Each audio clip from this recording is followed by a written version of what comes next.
Hey, middle school volunteers, man, I am so excited for this Sunday. The past few weeks have just been so incredible.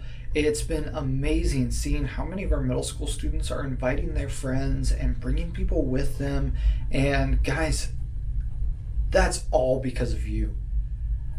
I sit here each day thinking, like, what are we doing right now? What can we be doing that's replicable, that we can keep this momentum going and bring more and more kids to see and know and love Jesus? And I can only think it's you.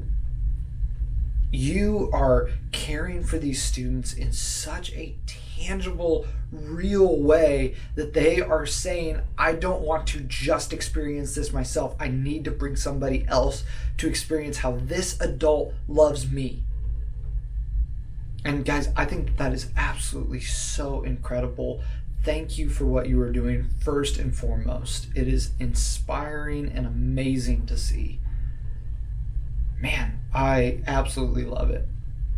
This week we're going to continue on in our series called Cheat Codes, and we're going to take our last look at the book of Proverbs and kind of one of the last little bits of wisdom that we want to grab from it. And this week we're looking at the idea of patience. And what's interesting is patience only shows up in Proverbs twice. But it feels like a really good spiritual discipline, and it feels like something that's important. I mean, God is called patient all the time. Well, he's called slow to anger. Same idea.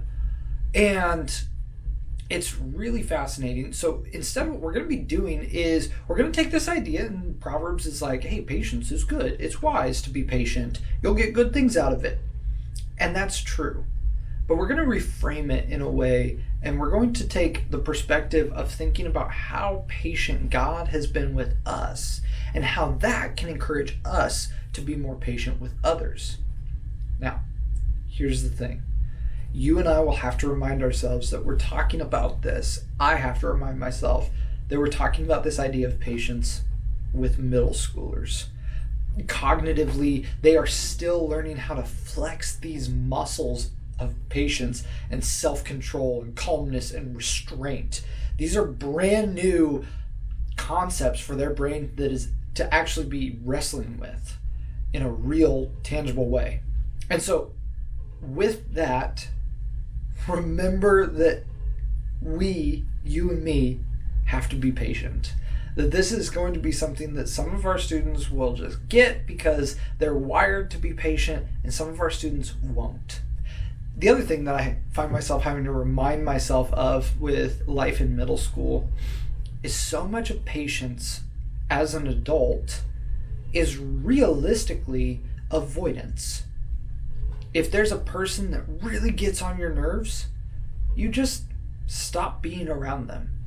If there's a situation that really frustrates you, you stop being in the situation. You remove yourself from it because you have that control, that agency. But our students don't.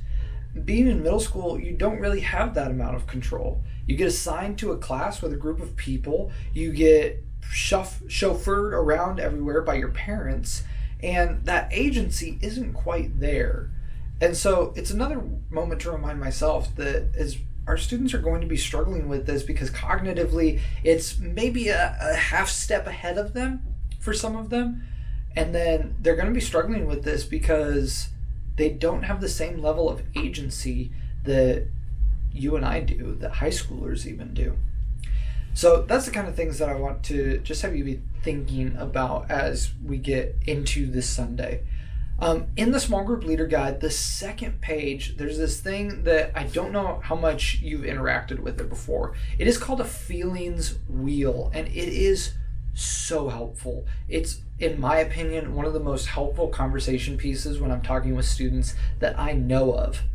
At the very middle, there's some really, really basic emotional words: happy, sad, angry.